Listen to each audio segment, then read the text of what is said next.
కులాల మతాల మధ్య చిచ్చు పెట్టి దేశాన్ని అగ్నిగుండం చేసే ప్రయత్నం చేస్తున్నారు తప్ప నా హిందూ సోదరులు ఎవ్వరు కూడా చెయ్యరు. హిందూ సోదరులకు బలవంతంగా ముస్లింల మీద వ్యతిరేకతని పెంచే ప్రయత్నం జరుగుతుంది.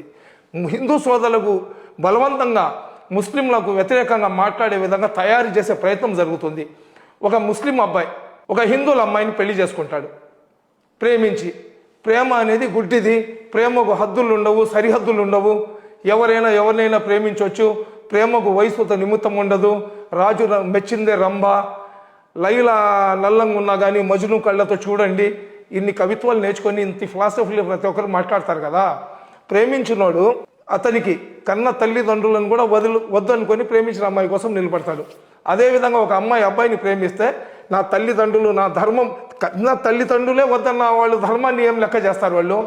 నా ఆస్తుల్లో కూడా నీకు ఇవ్వనంటే నీ ఆస్తి కూడా నాకు వద్దుపో, నాకు నా ప్రియుడు కావాలని చెప్పి వాళ్ళు వెళ్ళిపోతారు. అలా పోయిన వాళ్ళకి లవ్ జిహాద్ ఏంది అంటే, ముస్లింలేమో ఒక హిందువుల అమ్మాయిని కానీ తీసుకొని వెళ్ళిపోతే లవ్ జిహాద్. అదే హిందువుల అబ్బాయి ముస్లింల అమ్మాయిని కానీ తీసుకొని వెళ్ళిపోతే లవ్ శ్రీరామ్ అంటే ఒప్పుకుంటారా? లేదు ఒక క్రైస్తవుడు హిందువుల అమ్మాయినో ముస్లింల అమ్మాయినో లుక్కొని వెళ్ళిపోతే దానికి లవ్ హల్లెలూయా అంటే ఒప్పుకుంటారా? అంటే మనకు నడిస్తే నడిచినట్లు, నడవకపోతే ఇతరుల మీద నిందలు వేయడం అనేది మానేయాలా?